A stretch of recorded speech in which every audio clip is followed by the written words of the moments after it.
Part 1. The Ghost Continents and the Birth of a Map. The year is 1595. Not on the polished pages of a modern atlas, but in the dimly lit workshop of a Flemish cartographer named Gerardus Mercator. He breathes his last, but his life's work, a revolution in how humanity saw its own world, is far from over. Mercator's legacy was a map projection that allowed sailors to navigate the globe on a straight line, an astonishing achievement. Yet even this master, this titan of geography, was working with an image of the world, and especially of the vast, enigmatic landmass we call Asia, that was still a tapestry of genius, conjecture, myth, and outright fantasy. Imagine this. For centuries, a substantial portion of the civilized world believed that the entire landmass of the globe was simply a large island surrounded by an immense, uncrossable river known as Oceanus.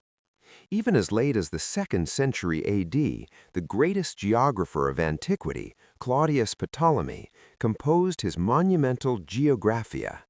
This wasn't just a list of places, it was a manual on how to draw a map of the inhabited world, oikumene, using coordinates, latitude and longitude. Ptolemy's map of Asia was a foundational blueprint. It accurately placed the Mediterranean, traced the coastlines of Arabia and the Persian Gulf with surprising detail for the time, and documented the sprawling Persian Empire. But as his knowledge extended east, it grew hazy, then utterly dissolved into myth. He knew of a land called Ceres, the land of silk, which we now know as China, but its dimensions were vast and distorted, and its eastern coast was a mystery.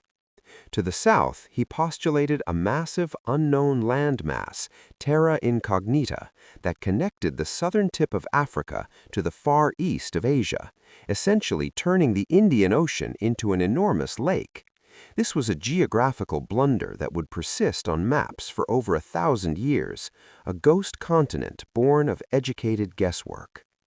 The map of Asia, from the very beginning, was not a matter of pure science. It was an interweaving of three powerful forces: military conquest, trade, and faith. The Silk Road Blueprint, 100 BC to 1300 AD. Before anyone could draw Asia, they had to walk it. The first true mapmakers of the continent were not scholars with compasses, but resilient traders, nomadic tribes, and relentless armies. The Han Dynasty's expansion under Emperor Wu in the 2nd BC and the subsequent opening of the Silk Road was the single most important geographical event for mapping East and Central Asia. Chinese envoys like the intrepid Zhang Quan, who traveled west in the 130s BC, brought back reports of sophisticated kingdoms, Dayuan, Kangzhou, and even the distant Parthian Empire. These verbal accounts, meticulously recorded in official Chinese histories like the Shiji, served as the earliest coordinates for the Central Eurasian heartland. For the Chinese, the world revolved around the Middle Kingdom. Their cartography, the Di Li Tu geographic map, was hyper-detailed for their own territories, but often rendered surrounding nations as smaller, subservient entities. Their maps, often drawn on silk or bamboo, were instruments of imperial control, not global navigation. Meanwhile, the West knew Asia primarily through the lens of luxury goods and distant danger. The Roman Empire's knowledge of the East was severely limited. They knew of Taprabana, Sri Lanka, and the distant source of silk, but their maps were often qualitative, focusing more on the importance of a place, like Rome, than its actual scale or distance.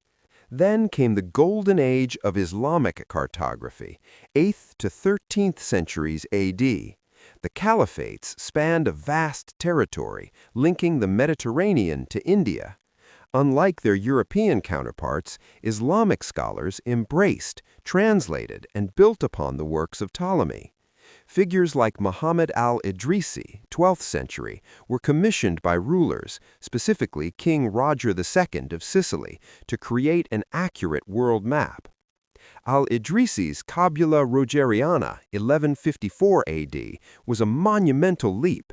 He synthesized Ptolemaic methods with the fresh, on-the-ground reports from countless Muslim travelers, merchants, and sailors.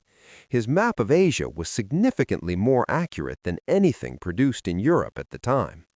It clearly delineated the Arabian Peninsula, showed the major river systems of India, and crucially, understood the enormity and geographical complexity of the Eurasian steppes and the Indian Ocean trade routes. His was a world map that broke Ptolemy's prison, correctly showing the Indian Ocean as open to the sea, ready for exploration. The Mongol Map Shock, 1250 AD. The next dramatic shift in the cartography of Asia wasn't caused by a gentle trade wind or a quiet scholar, but by a tempest of horsemen. The Mongol Empire, stretching from Eastern Europe to the Pacific, forced the greatest geographical reevaluation the continent had ever seen. European envoys like the Franciscan friars Giovanni da Pian del Carpine and William of Rubruck were sent eastward to the Khans. They returned with reports of a world far vaster and more organized than anything imagined in the small kingdoms of Europe. They brought back detailed itineraries, distances measured in days of travel, not miles, that suddenly gave Central Asia a framework. But the most famous and influential cartographic agent of this era was the Venetian merchant Marco Polo. Marco Polo's Il Milione, often called the Travels of Marco Polo, composed around 1298 AD, was not a map, but a revolutionary geographical text. His detailed descriptions of the cities, provinces, and topography of China, Cathay, his extensive travels through Persia, his descriptions of Japan, Chipangu, a major Asian landmark previously unknown to Europeans, and the Spice Islands, provided the raw, rich data necessary to redraw the map of Asia. Polo's descriptions were so detailed, and his measurements of latitude and longitude, though not recorded by him but inferred by later cartographers, were so groundbreaking that they permanently fixed the location of crucial Asian landmarks. Without Marco Polo's eyewitness account, the map of Asia remained a blurry sketch. With it, it became a detailed blueprint for future explorers. However, the map of Asia, even in 1300 AD, still had major, terrifying blanks. No European had accurately charted the coast of Southeast Asia. The precise nature of the Spice Islands, the Moluccas, was a mystery wrapped in rumor and wealth.